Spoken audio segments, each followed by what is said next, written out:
Mhm. Uh,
2, 1.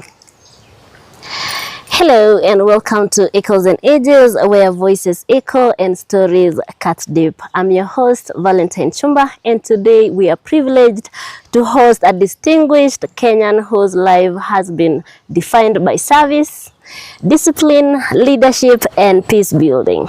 Our guest is Mzee, Major Retired John AYABEI SEII, Chairperson of the Council of Eminent Persons in IGAD, a veteran leader and a respected voice on matters of governance, security, and conflict resolution. Major, thank you so much for honoring our invitation. It's my pleasure.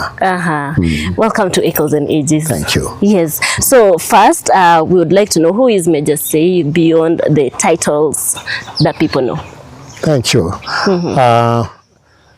John Sei, without the strappings of titles and so forth, comes from Keyo, which is part of Elgeyo Marakwet County.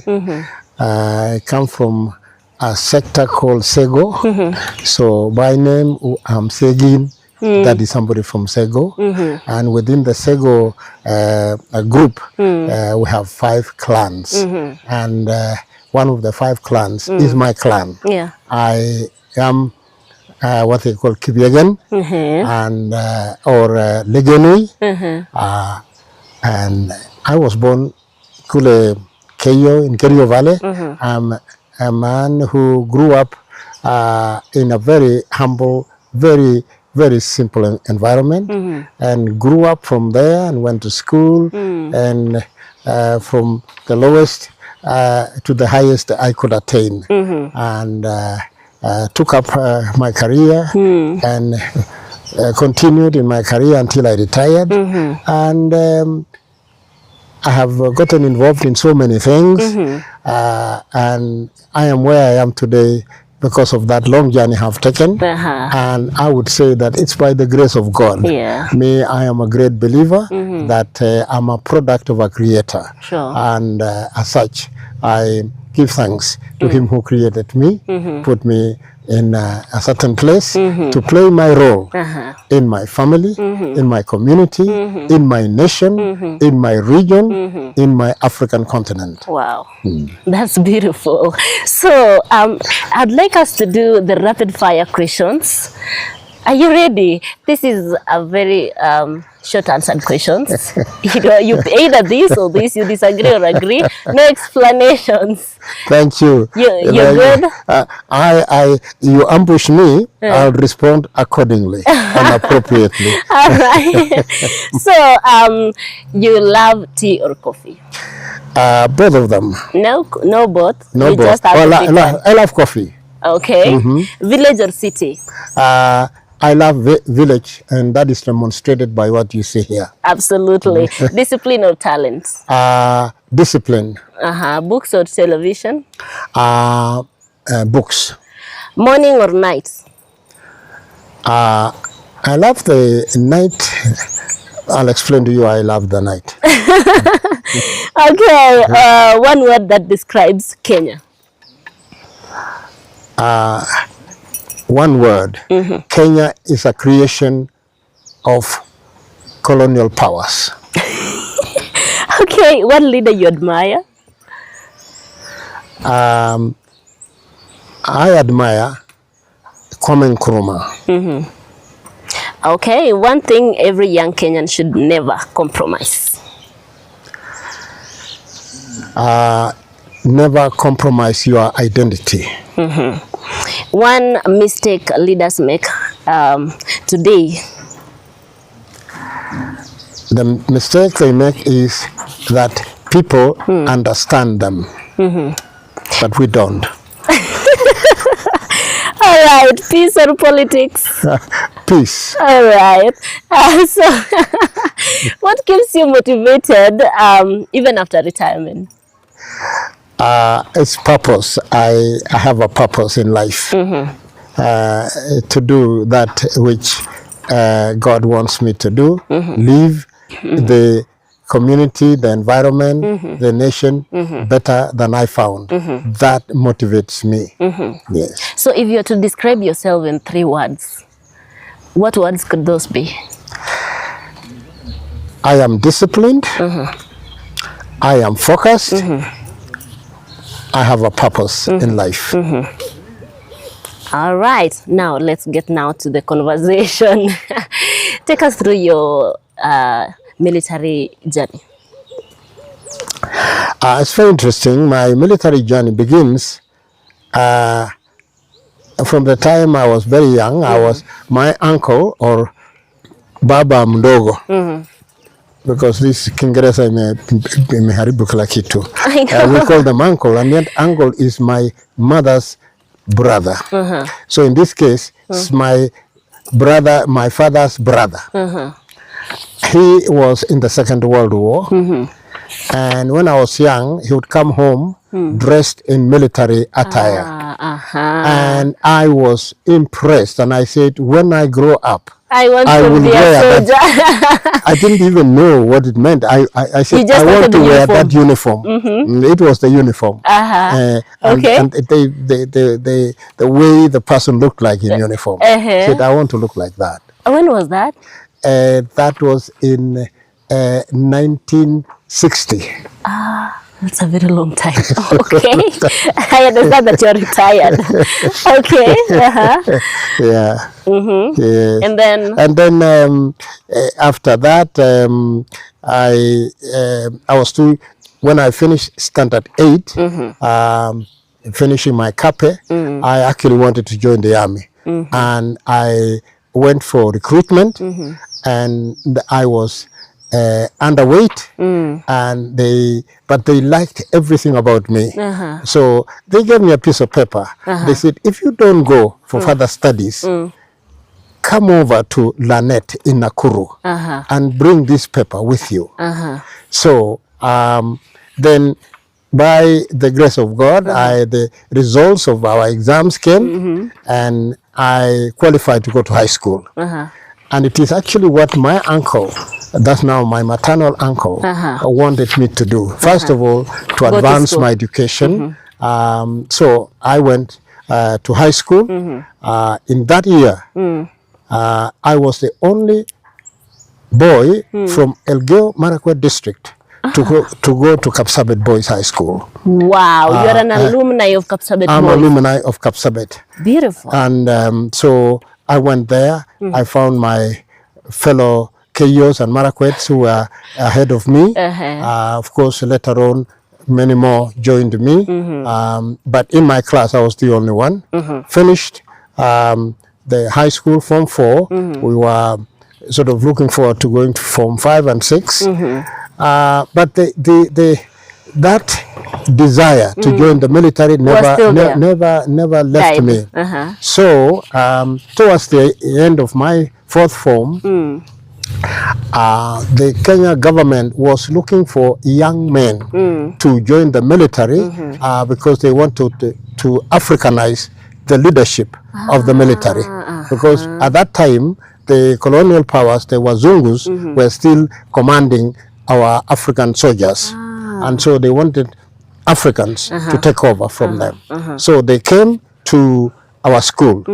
And one of the people who came to my school, believe it or not, is the famous Daudi Tonje, the general who became the top man in our military structure.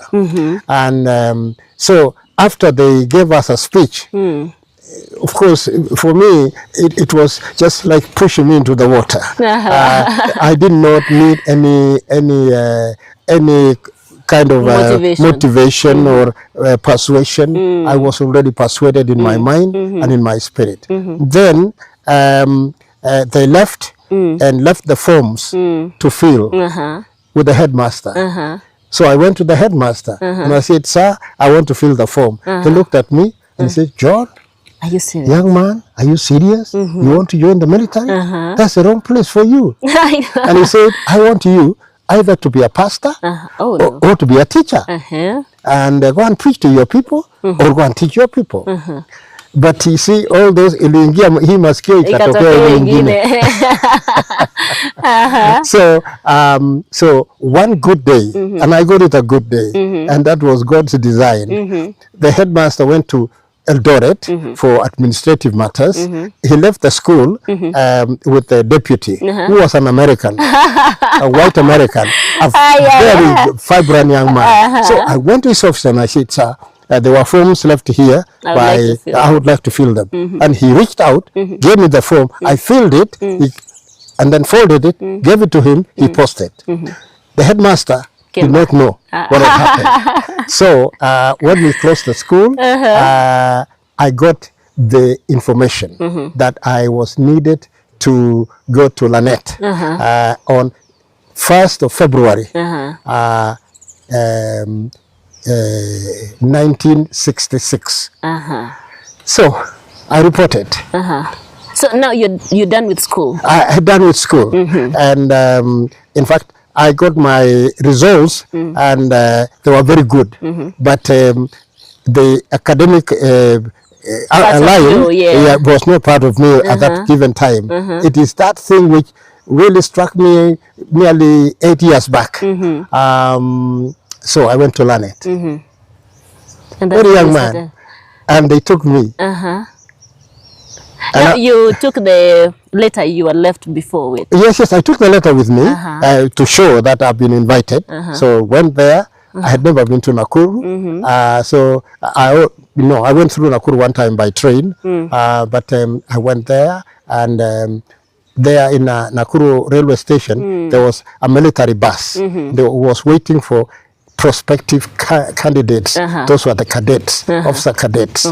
So I got there, got into the bus, was taken to the barracks, and all the others had already arrived like me, and we started the journey. And out of 36, there were only 18 of us who managed to go through the course. And we had three alternatives in terms of advancing our training, because Kenya at that time could not commission their officers. We had to go out of the country, and we had three countries.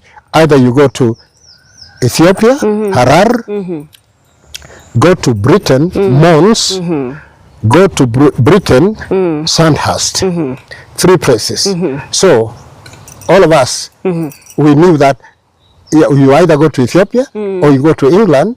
Go to England either 2 years or 6 months. And here I am, the humblest and the simplest and the youngest and the everything you could think about, even in terms of stature. And so they said, so and so you're going to you're going to Ethiopia. So and so you're going to UK, months, 6 months, and I was not there. So I said, have I been left out, or I'm going to Sandhurst? Then they said, John AYABEI SEII and 4 others, you're going to Sandhurst.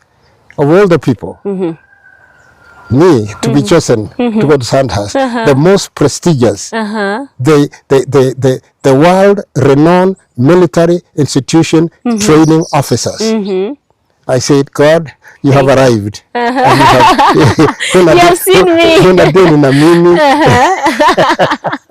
So, and there I went to UK, as green as I was, but I came back a polished man. And in 1968, I got my commission, and I was given my commission by the late Hayati Jomo Kenyatta, and my military journey began there. Now, in all these things, whether I was a cadet or whether I was in school or whether I was in overseas, I put God first. And so everything that I did revolved around my knowledge and my communication with my Maker. So, and then I continued serving, and I saw action in Northeastern during the Shifter War. We finished it, and thank God, peace was restored, and the sort of our international boundary was secured. And then I continued. I worked in my first unit was 5 Kenya Rifles, 5 KR, which was in Lanette, and then we moved to Langata. After that came back to Gilgil. It was in Gilgil that I had risen to the rank of major. And at one time in the middle there, there was something that happened. There was a complaint in the finance department that some people were stealing money. And I said, as a Christian, I'm honest and I'm transparent. I want to join that group and see if I can make a difference. So I remember very well, an officer, he was a Mukamba, senior, and he said, John, what are you doing here? What are you doing in finance department? You are supposed to be in the field. You are a field man.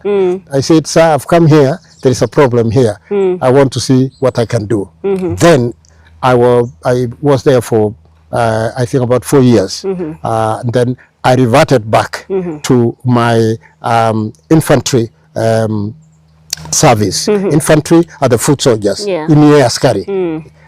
So I went back and... Did you make the change? No, I made the change because up to today, this is 2026. I still meet men retired and they keep on saying, sir, do you remember what you did when you were in pay corps or in pay service?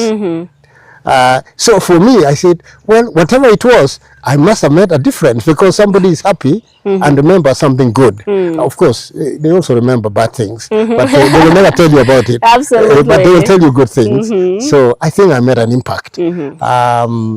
Because those who continued from there, they kept on telling me, John, thank you for being with us for that short period of time. So I came back and joined the infantry. I am the founder of Moi Barracks here in Eldoret, together with General Opande, General Sumbeiwa, Brigadier Boynet, and many others. And Major Sawe from Nandi.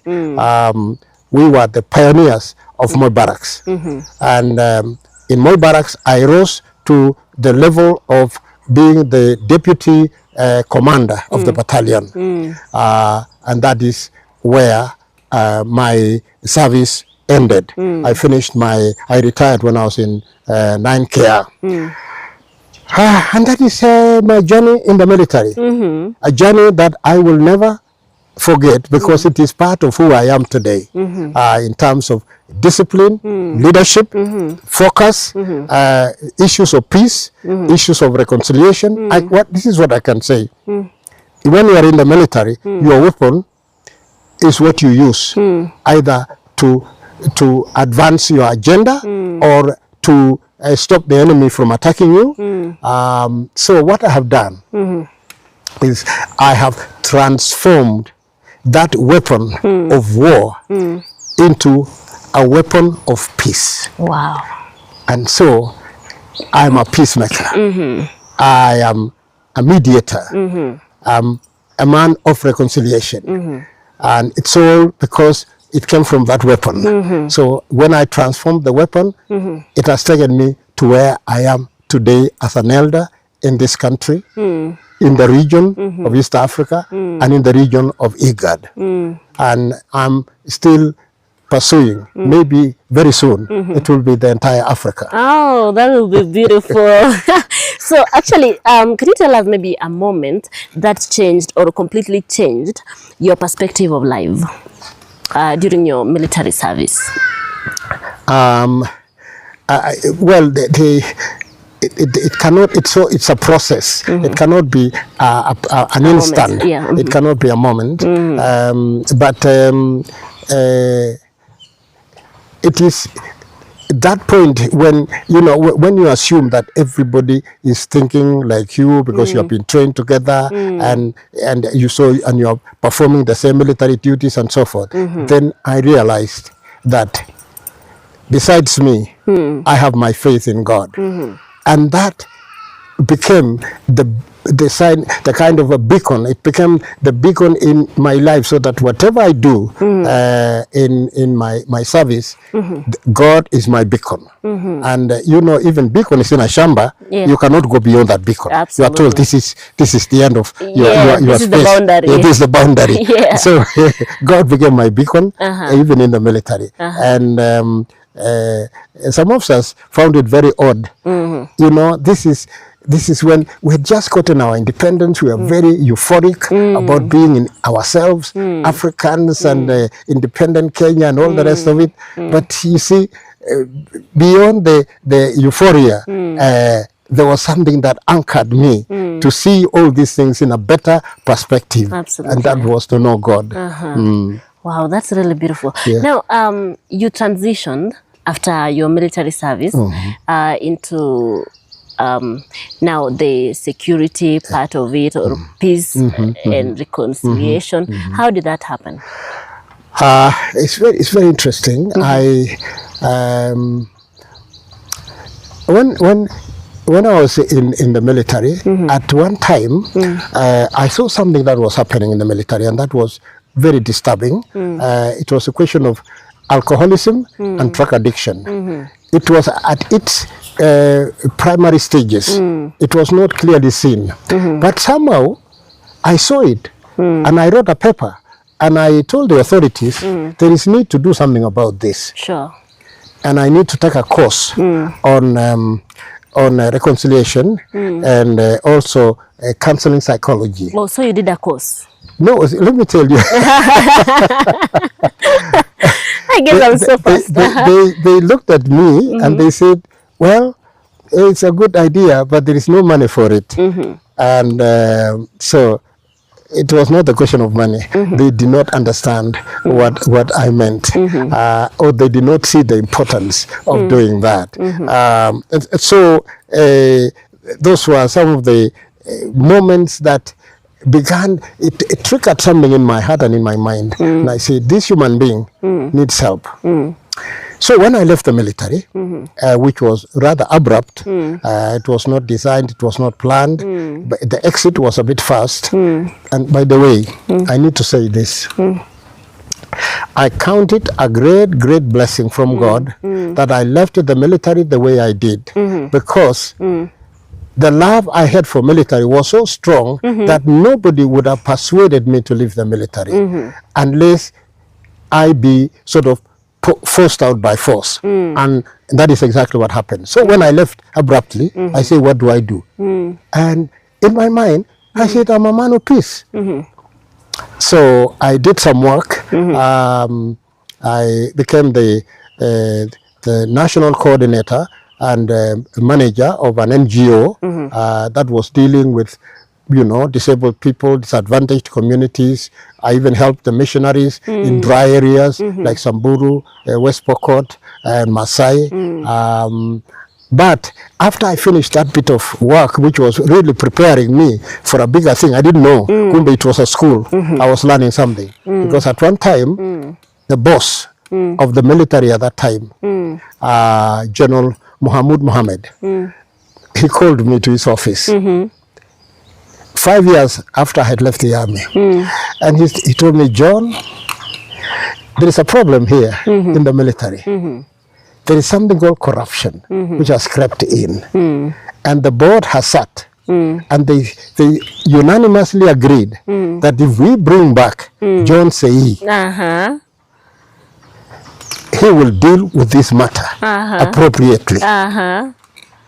And it was to do with a canteen. They used to call it Armed Forces Canteen Organization. It was AFCO. They have changed it now. As lucrative as it sounded, the call that I felt, having spent 5 years outside there, and I knew who the Kenyans are. Because being in Samburu, it was one thing, training in the military, you are in the highway, you know the roads, you know the rivers, you know the bridges, and all the rest of it. But I did not know who lives inside the countryside. Sure. By the time the general called me, I knew Kenya. So I said, sir, thank you very much for your offer, but I can't take it. Why? Because I have greater mission outside there than coming to sort out a small thing there called corruption in the canteen. And in any case, I'm not coming in uniform. I'm coming in civilian. And you know, Jeshi is so regimented, it is structured that the one who has the things on his shoulders calls the shots. So if I go there, a plain civilian like me, they will look at me and say, oh, yes, but I'm the boss. Yes, I'm the boss. And this has to be done. And you have to obey. I said, that part, iliisha. Yeah. So nikasema no. Then in 1991-92, we had what they call tribal clashes in Kenya. That is when I was baptized in the fire of conflict resolution and conflict prevention. The church, the SCK through NCCK, enlisted me as the first person to head a committee which had never been formed. I was the first coordinator of that committee. It was called NCCK Peace Task Force. Peace Task Force. And I managed that outfit for nearly 2.5 years. And I covered the whole country wherever there was conflict, whether it was in Kisii, Kipsigis, in Likoni, Mombasa, or in Mount Elgon, here in Uasin Gishu, in Muhoroni area, all those places that were Nakuru, areas that were affected by tribal clashes. That is when I actually understood clearly the effect, the impact, the damage conflict causes to a people. It mismanages, it destroys the harmony, the peace, the cohesion, and not only the cohesive part of it, even the economic development is impacted upon. From that time on, I now came into the area of peace and reconciliation. And after that, I worked with agencies that were funded by UN, some of them UNDP, and so I continued until until the year 2000. It was not formal kind of employment, but I would talk in meetings, conferences to do with peace, to do with reconciliation, harmony, bringing people together. And of course, we were advancing this agenda that unfortunately, by freak of history, we are called Kenya. And yet in this Kenya, there are many nations. Sure. There is the Kalenjin nation, there is the Kikuyu nation, Sure. there is the Luo nation, Kamba, the Ma nation, and the Michikenda, all this. And every nation had their own way of handling things. Sure. And when the bottom line of it all is they all loved peace and they had way of resolving conflicts. So here we are, two communities, and at that time particularly the Kikuyus and the Kalenjins, now plus others, tulikuwa tumeclash. And I discovered how fragile our being Kenyans was. That the Mzungu did not actually cement us. He fragmented us so that there was that issue of divide and rule. So by the time they left us, we were still divided. And this is why we could not, whenever any disagreement arose, it became it took a violent route and became a kind of a war that destroys livelihoods and lives of people. After that, the late Ambassador Bethel Kiblagat,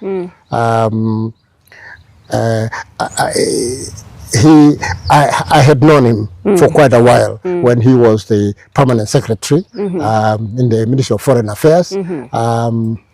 And then he met me somewhere in Nairobi, and he said, "Oh, John, I've been looking for a man like you, and I had you in mind." I said, "Balozi, what is it?" He said, "Can we meet somewhere so that I tell you, because tulikutana barabarani." So we met somewhere. He said, I have come from South Sudan where there is war, there is conflict, and we need a man like you, a God-fearing person, and a man with military background. We want you to join the equivalent of NCCK.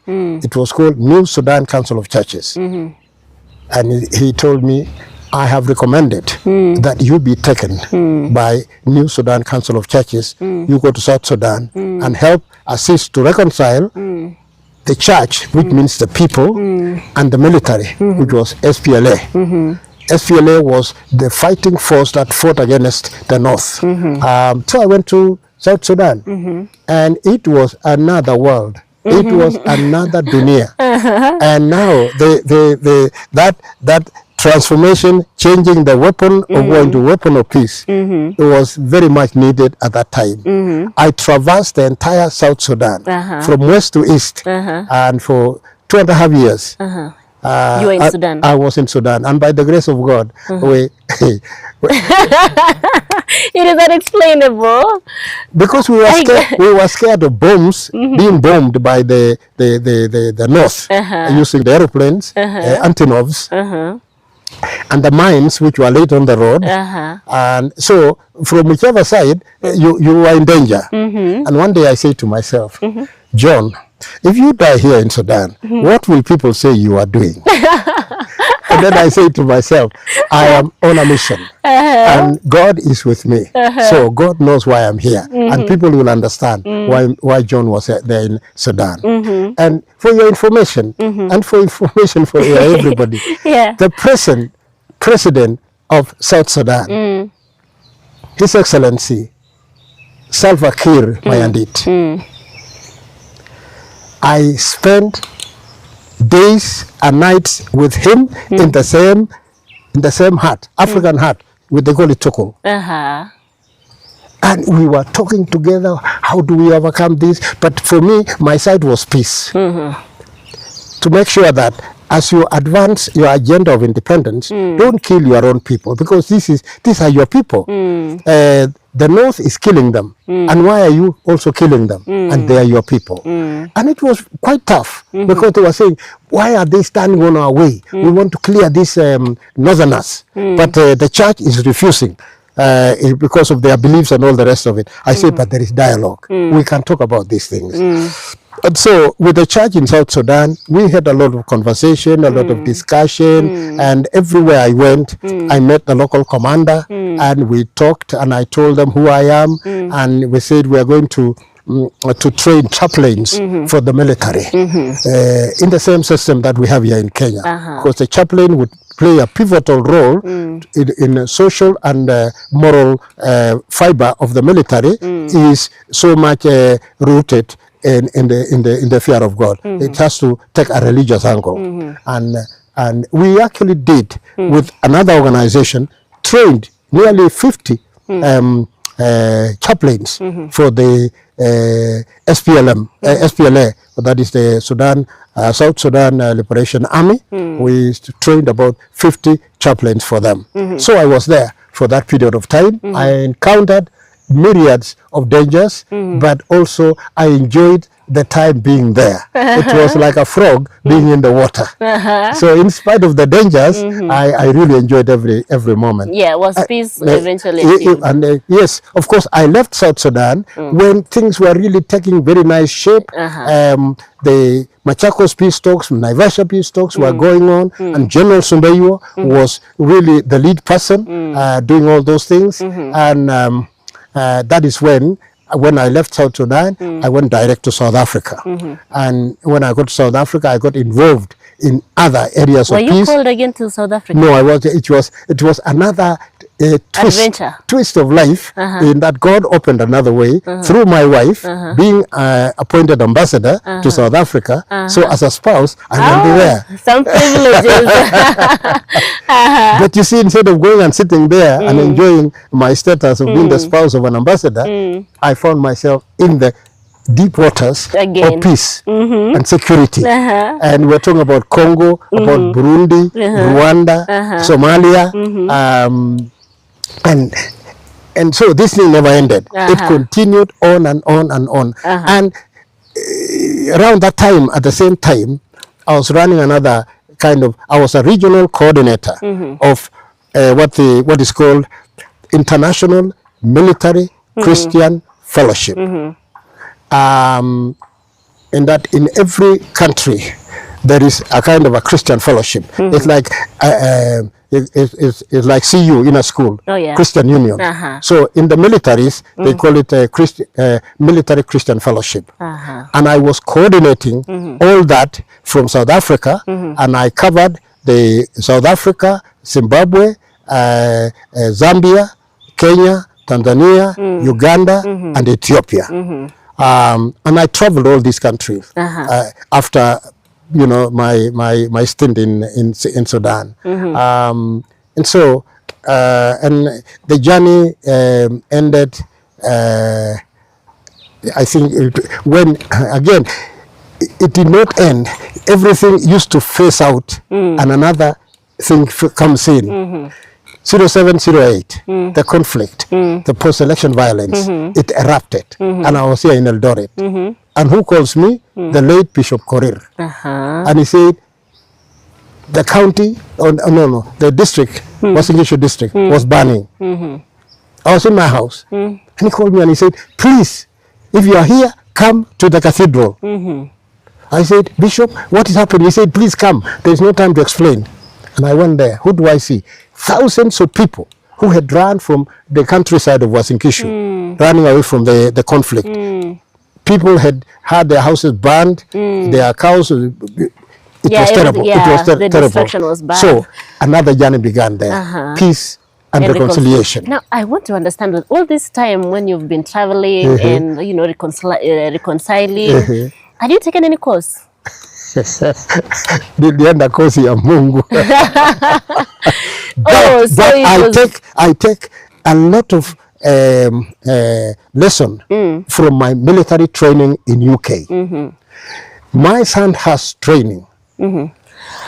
I would still say it is the best training that I ever received in my life. And at my age now, I don't think I'll go for another course, because what Sandhurst did for me, it laid a foundation for leadership, peace, reconciliation, management, all those things. So I had not taken. It became so natural in me. It came out, and because I knew what war is. I had seen a lot of films, Second World War, First World War, Korean War, you know, Sinai War, and all this. And of course, some things which are still very clear in our minds were the 67 war of the Israeli and the Egyptians and all the other countries. So I had not taken a course per se. I took a course in counseling, but again, looking at that course in counseling, it was more of a structured counseling course, which is Western oriented or Western designed. It was designed more or less for westernized people. So we were saying Atasis in westernized, so they came up with something. But I sieved through all those things and extracted what is useful to me and what is relevant to my people. Now let's talk of how you got into the IGAD and how you got the Elder of Burning Spear. Okay. Did you go to IGAD first, or you got the recognition? Or? I got recognition first, and it came just simply because when let me go back, just click back. After the post-election violence, the late President Moi was hosted at Iten by the Elgeyo Marakwet elite, who had been assisted by Moi during his reign to attain and to achieve whatever they achieved. So it was a day to say thank you. On that day, so it was Moi who recognized you? No, Moi, no, he did not even recognize. But I said something that struck him. He stood and he said, "Are there no elders? Mami Boisho Kai? Are there no elders in this home? Are there no elders in this family? Are there no elders in this Pororiet?" And he said, "I'm asking this question because during post-election violence, atrocious things were done, things that are against our norms, our regulations, our cultural values. He said, and practices. Were there no elders in this community? We were tongue-tied, we were ashamed, we were embarrassed. Because we knew those things, what he said, but we did nothing.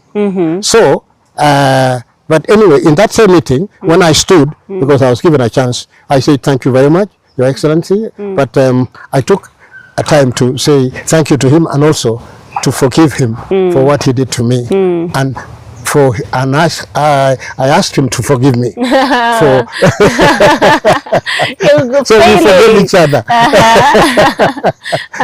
including my old teacher and the minister, the late Biwot, because there are things tulikuwa tumekanyagana mahali fulani, and we forgave each other on that day. But the most important thing is when Moi said, "Were there no elders?" After that, I got a few elders, and I said, did you hear what he said? We have to get organized.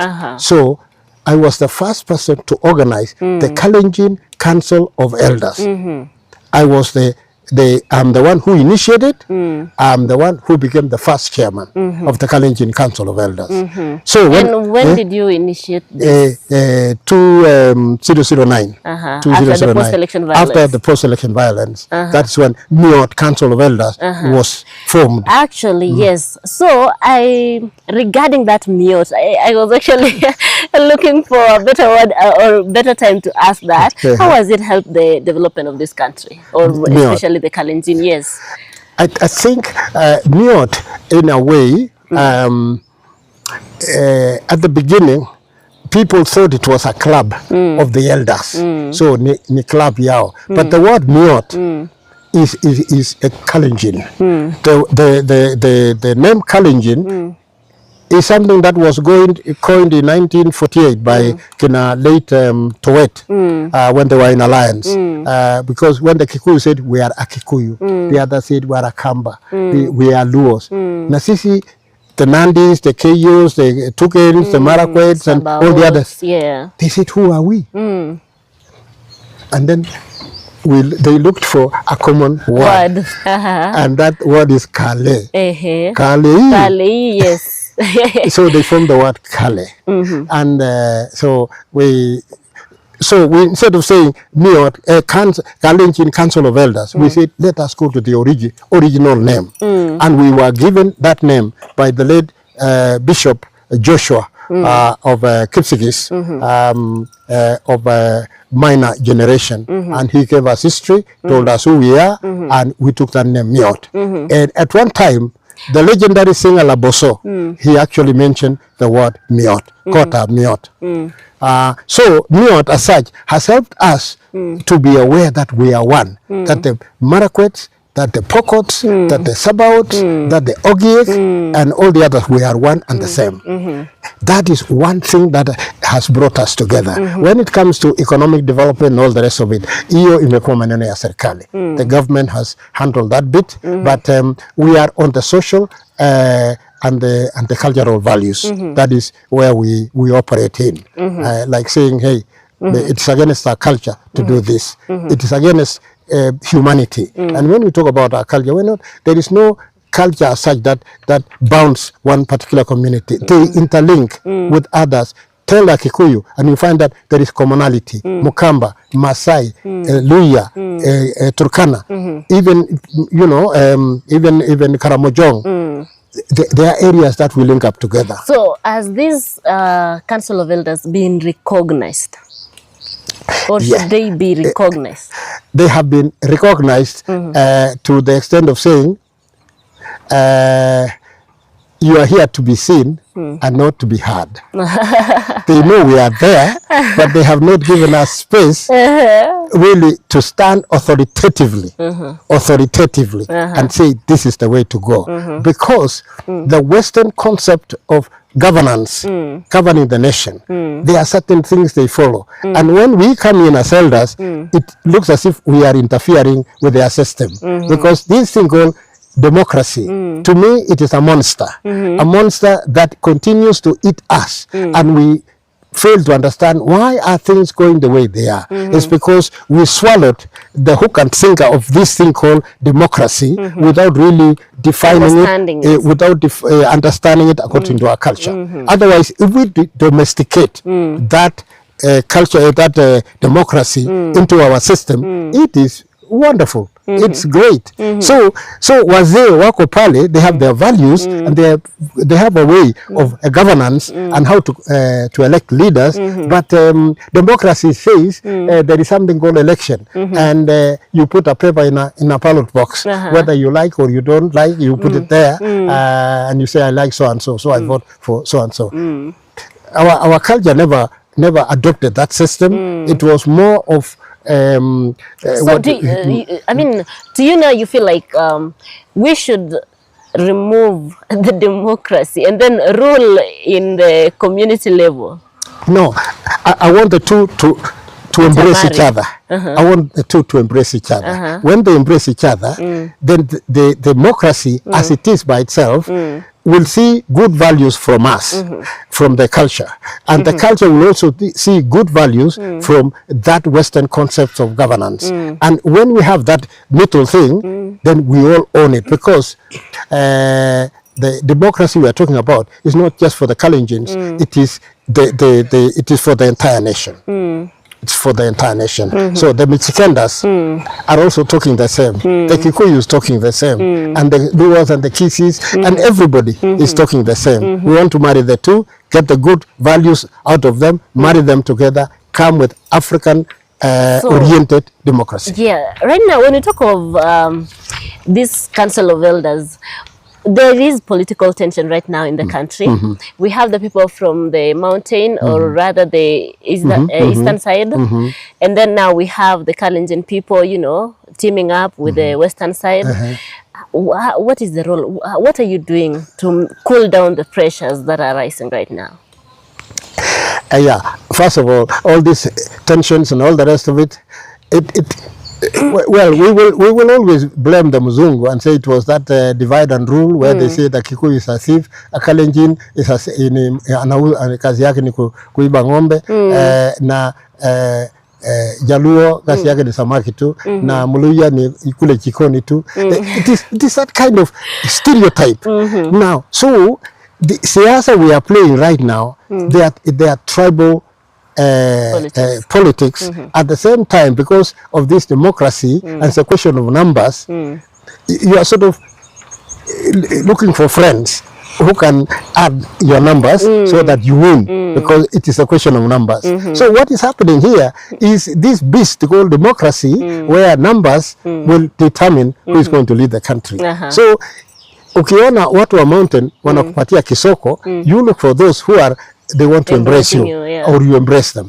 It is the game that has been there since independence. And if elders were to be given an opportunity, we can actually sort out this thing. And I always say, wazee wako na dawa.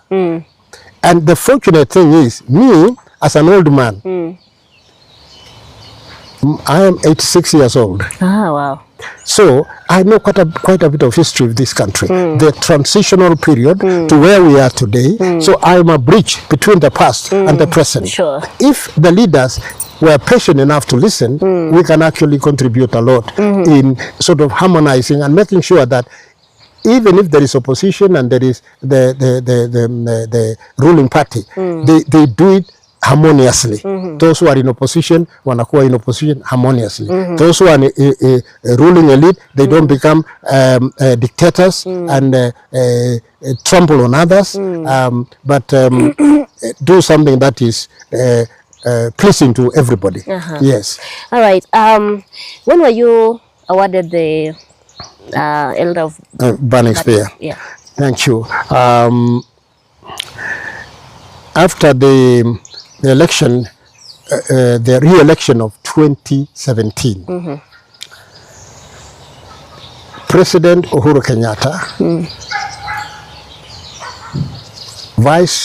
Deputy President wake, that is Ruto, together with the late Raila Amolo Odinga, they actually thought that they said, they pictured that we need a Kenya that is harmonious, Kenya that is able to talk to each other, Kenya that is able to communicate clearly to one another.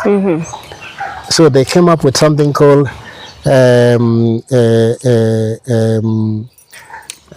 what was it called? They came up with an outfit. They called it BBI. So this BBI, its objective was to traverse the entire nation, collect information on certain issues, and one of the top on the list was ethics of this country. We realized that without ethics, all the other things have nothing to hang on. Ethical values, even in any society, indigenous society or whatever, or advanced society, ethics, ethical values, ambaye tuna Kiswahili wanasema ni maadili. So they came up with this BBI, and we did so well that Uhuru said, these people ambao wamfanya hii kazi, and they were question of who is who in the society. They were not just picked like that. If I was to give you the list, it's quite commendable. Big, yeah. So it was during that time I was given EBS. Yes. Ah, nice. So now let's move really quick and understand how you got chosen into IGAD. Were you appointed? Were you sent? How did you get into Very strange, very strange. One, I was in Nairobi, and I got an email from the Minister of Foreign Affairs, and they said, Major Sei, the government has nominated you to represent the country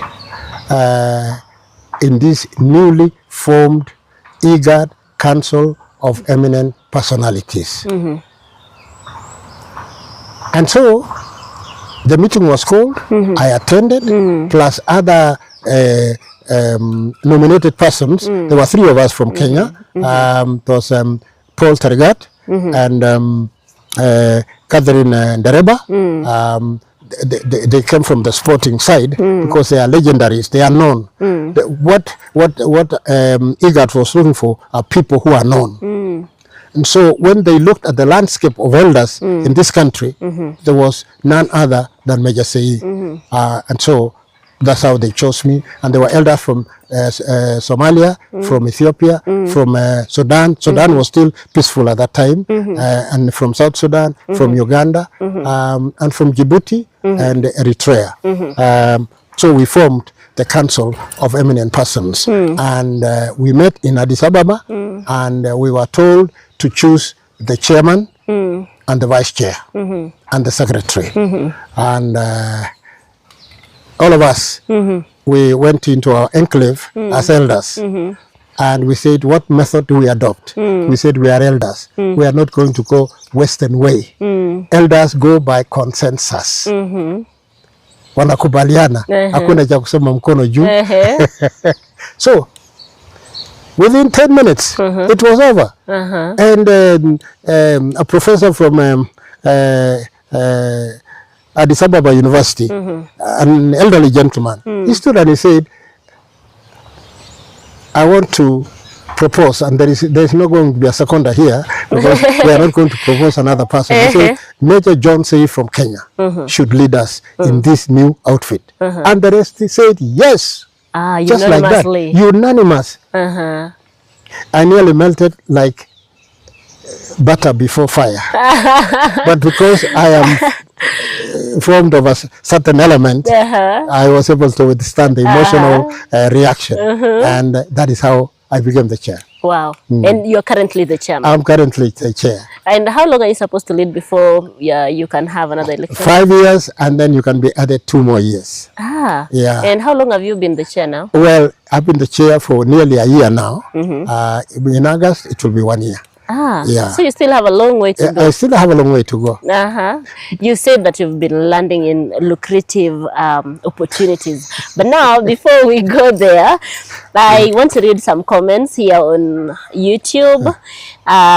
We have Peri Suter, she's saying, "Whoosing wisdom, a great gentleman and a legend." You know you're a legend, right?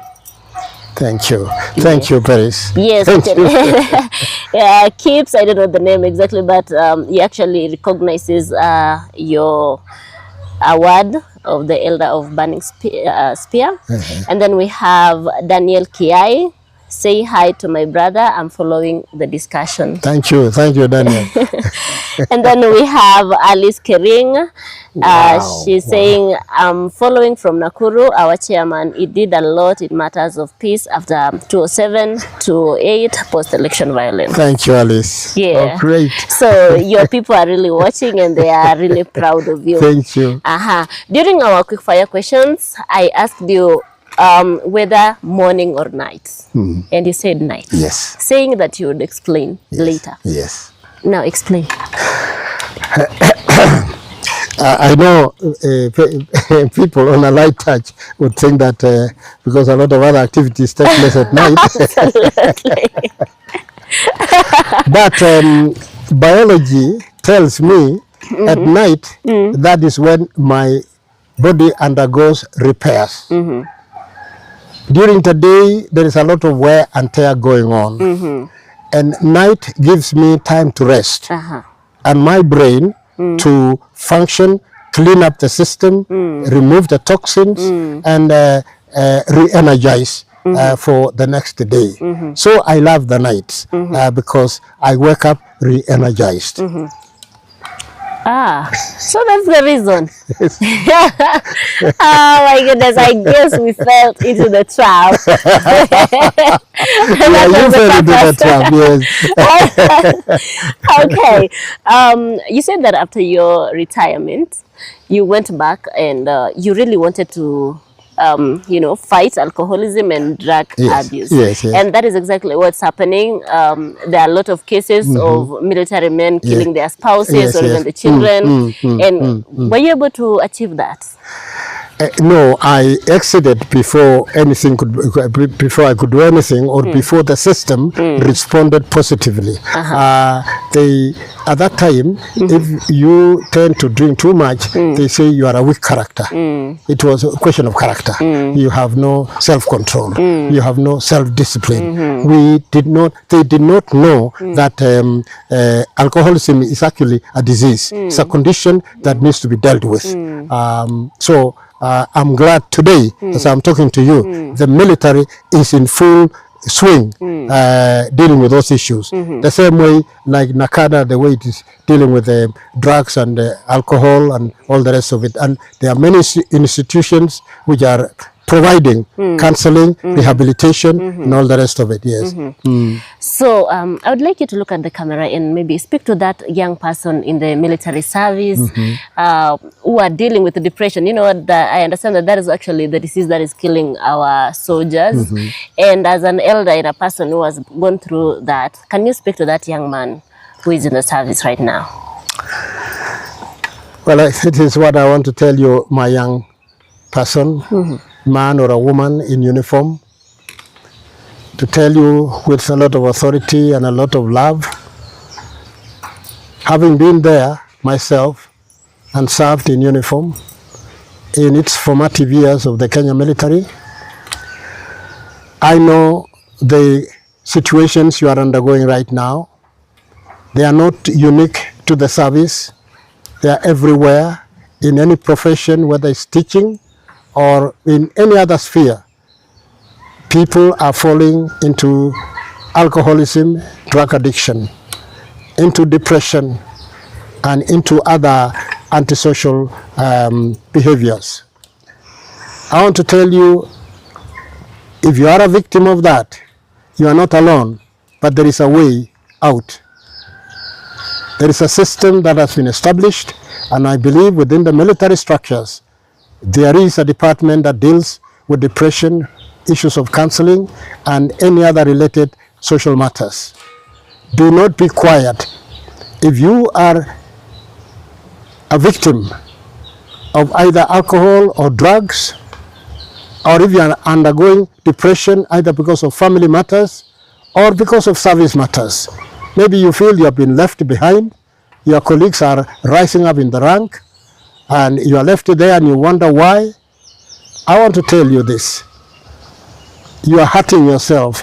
You are causing damage to your own self by going into an area which you have no control. So I want to encourage you to seek help, seek advice, because it is there. The chaplaincy department is there. Even on the side of Muslims, you have it there. So seek refuge. Do not keep quiet. And in that way, you will come out of that situation. I tell you, these things, they happen in a very innocent way. Whether it's alcoholism or drugs, they start in a very, very innocent manner.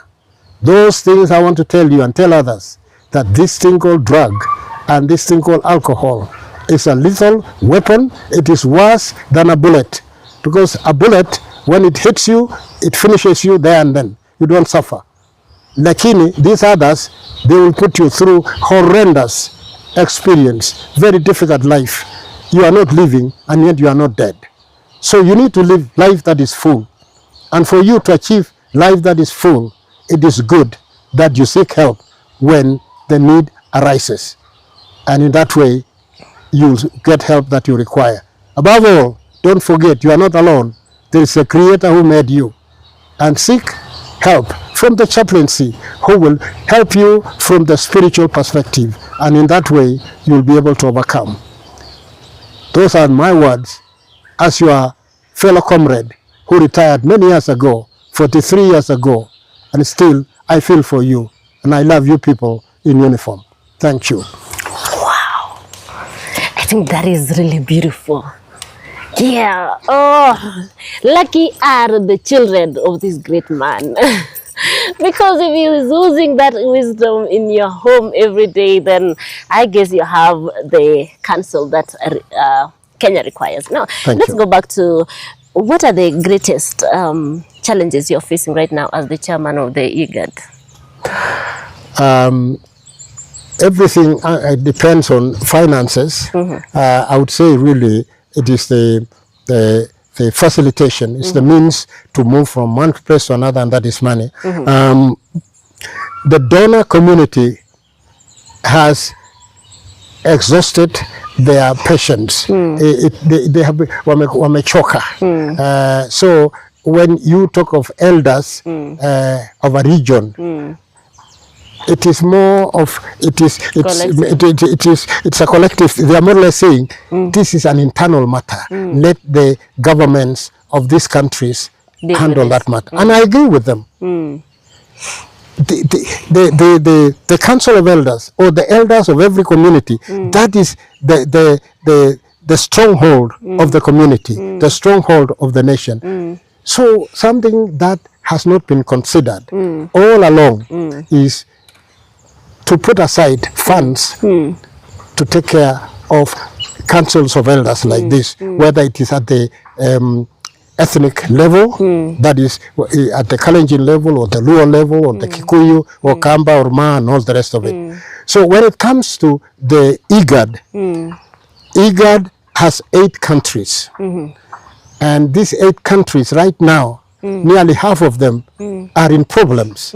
They cannot even afford to do their own things, leave alone having spare money for a council like this. We have South Sudan. It has its own horrendous problems. Sudan is in pieces now. It is split into 2. Eritrea has even retreated from the IGAD. And Somalia, as well as we all know, it has had this Al-Shabaab problem for a long time. But I really commend them, because in spite of that heinous group, the government continues to move on and even to elect another president. For me, and they have no spare money. Uganda is a country that we thought it was going to help, and I think the help is still coming from them. So there are only 2 countries that can assist, that is Kenya and Uganda. But the donor community is slow in responding. So as I've told you, in August I finished 1 year in this office, and very little has come in form of facilitation to run the program or the activities. Yeah. So let's talk of your legacy, Major, as we wind up. If when your grandchildren are asked, who was Major John AYABEI SEIE, what would you want them to remember you with? First and foremost, I would like them to open their paragraph by saying John AYABEI SEIE belonged to a clan called Legenui Kibiagen. You're a cultural man. Its totemic animal is baboon. For them to know that this man was born in a very humble of the humblest. He grew up in Kerio Valley. And that having gone through the formal education, and I give credit to my late father, because he felt that my son needs to know how to read and to speak English, because my father was the first among, I think, 15 members of the African Tribunal formed by the colonial government in 1945. Wow. So my father was one of the first members of that council.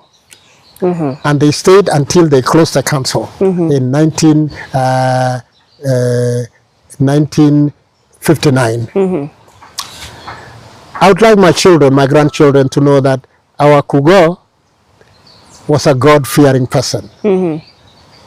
And he loved God, not the God of Mzungu, but the Creator who created us and put us in Kerio Valley and gave us a name and gave us a totem and gave us identity. That is who I am. I would love them to remember me for that. And that he did his work passionately. And he did his work without discrimination. That I love them all. And that is what they should emulate as my grandchildren, and that should be go on and on and on. Yes. So what is what unfinished mission still keeps you awake at night? Thank you very much. Let me tell you, without a mission, then you should be shown the door. If you have no mission in this world, then there's no need for you to hang around. What for? To add the numbers. Exit. And add probably exit. And you go. For me, I still have work unfinished. I have my region, IGAD. There is a lot to be done in South Sudan. There is a lot to be done here in Kenya, preparing for elections of 2027. There are issues in the region. Whether it's Djibouti or Somalia, we have war in Sudan, which we don't have even a place to sit and discuss in that country because it's so volatile. But that is a task which is still waiting for us. And I'm looking for the day when I wake up every morning, I pray to God that the door may open so that we can go to Khartoum, we can go to Juba, and we can even go to Addis Ababa, because Addis Ababa, Ethiopia still has its own issues.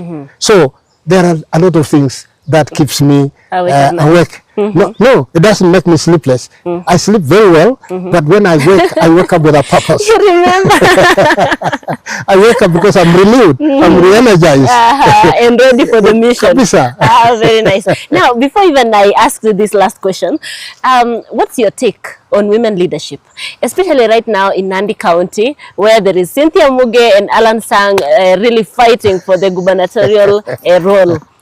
As a cultural man, as a cultural man, what's your take? Let me tell you, when God created us, there was no question of inferior or superior. That's the creation of Western civilization. When I grew up, my grandfather and my grandmother, they were equal but playing different roles. But you see, you cannot all be heads and you cannot all be necks. So in order to have things harmonious, one has to be the head, the other one has to be the neck. And the wife is the neck because it's holding this head. And you'll discover that any man who does not have a wife to take care of him, that head is not stable.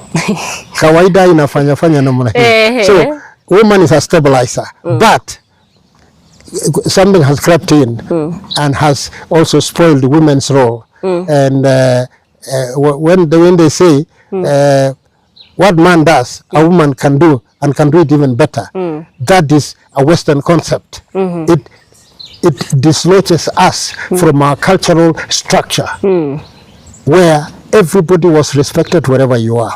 Now, in 1997,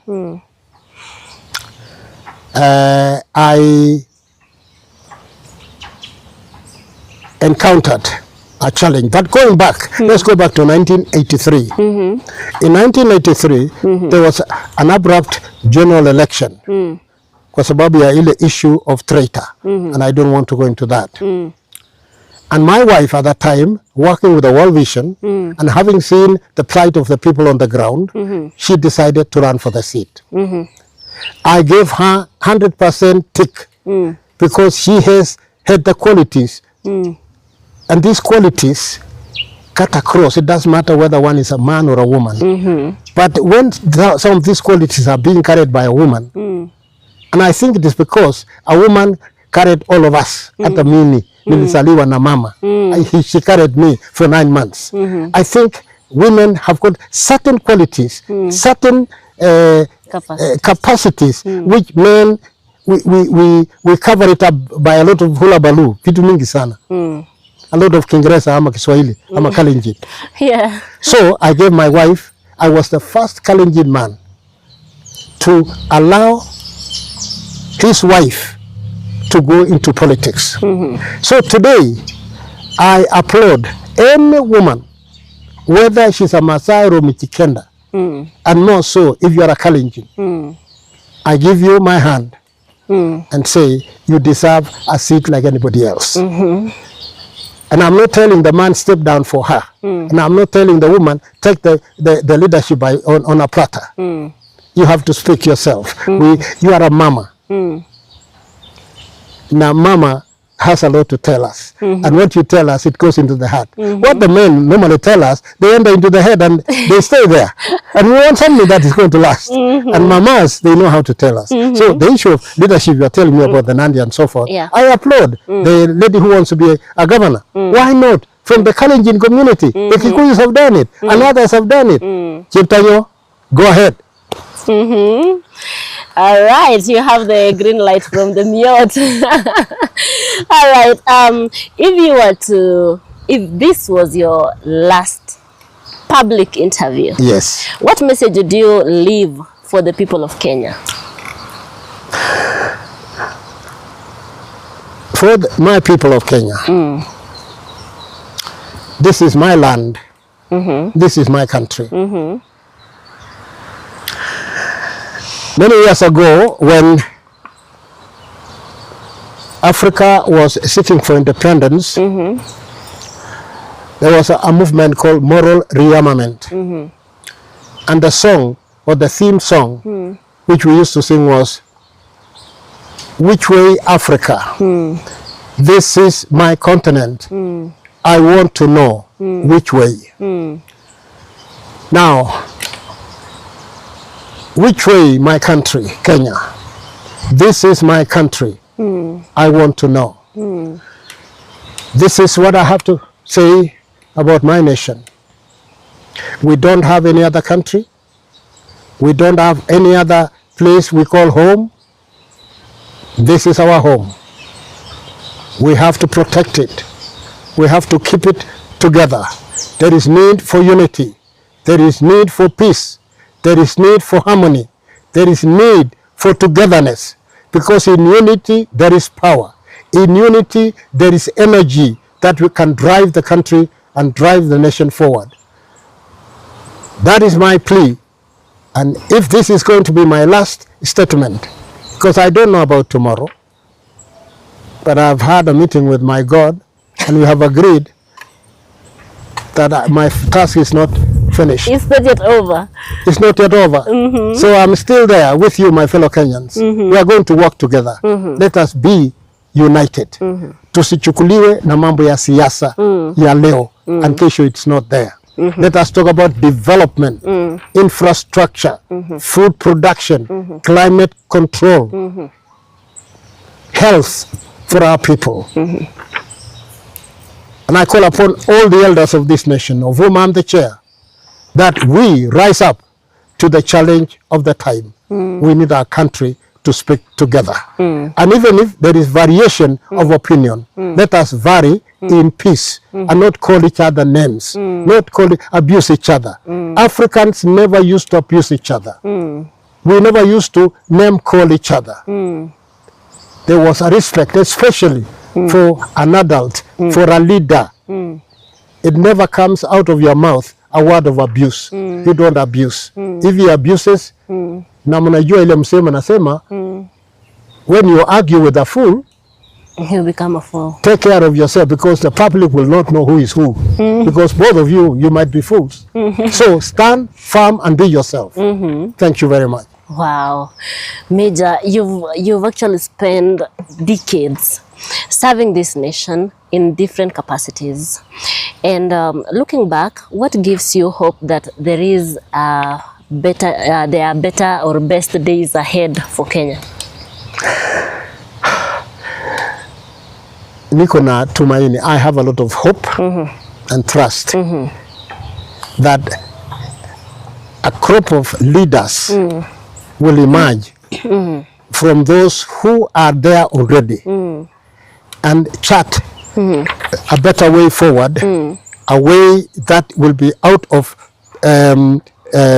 either tribal or ethnic oriented or elitism, the poor and the rich. I have a hope that there will be men and women who will rise up and just speak one language, irrespective of where they come from, irrespective of the political persuasions they have, and say, this is our land, this is our country. We need to drive it forward and give it a better tomorrow. That is where my hope is. And because I'm a man of faith, I trust that the prayers of many people who are wishing this country to live in peace united, God will hear our prayer, and God will save this nation and give us a better tomorrow for our children and for our children's children, and for me to exit in peace. If I live tomorrow and I live in peace, then I'm leaving nothing behind but peace. But if I live when my heart is no rest in my heart, the energy that I release from my departure is not going to be positive, it will be negative. Wow, Major, thank you so much for sharing your wisdom, your experience, your perspective with us, and your journey, of course, reminds us that true leadership is built on integrity, service, and commitment to others. And to everyone watching, thank you so much for tuning in to Echoes and Ages, podcast where voices echo and stories cut deep. If you've enjoyed this session, don't forget to like, subscribe, and share this episode. Until next time, it's been me, your host, Valentine Chumba. Have yourself a lovely time.